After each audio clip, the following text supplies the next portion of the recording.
این زنان افغان طلب دارند که طالبان حق کار و تحصیلشان را برگردانند.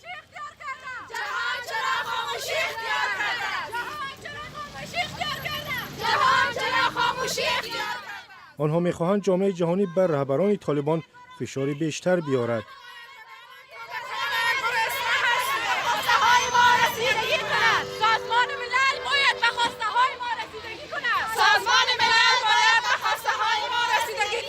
تظاهرات 26 اکتبر بعد ملاقات نماینده سازمان ملل با وزیر خارجه طالبان صورت گرفت.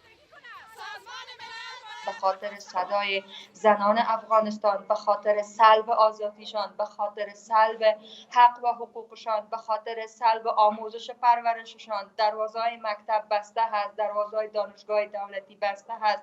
شما صدای ما را بیاین بشنوین. ما روزهاست در جاده ها میبرویم، صدا بلند میکنیم. ما تحت تاثیر فشار وحشت طالب قرار گرفتیم. به خودم به خصوص چندین دفعه گاز اشک‌آور سرم استفاده شده. نیروی نظامی خیلی حالت وحشیانه را همه ما دیدیم. ما به خاطر دادخواهی، به خاطر عدالت تظاهرات کردیم. قسمی که می‌بینین طالبان ما را در محاصره زنان تظاهرگر از خشم طالبان هم نترسیدند.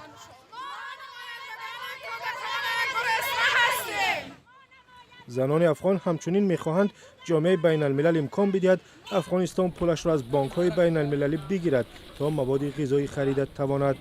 سازمان ملل میگوید ممکن است نصف از مردم گرسنه مانند. بعد آمدن طالبان دسترسی به 9 میلیارد دلار افغانستان ناممکن کرده شد.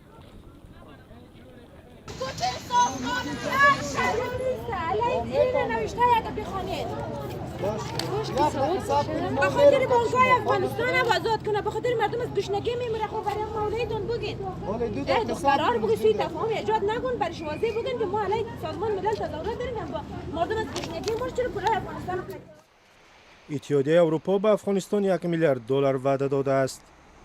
زنان افغان میگویند تا زمانی که حق تحصیل و کارشون را باز پس نگیرند از تظاهرات دست نمیکشند.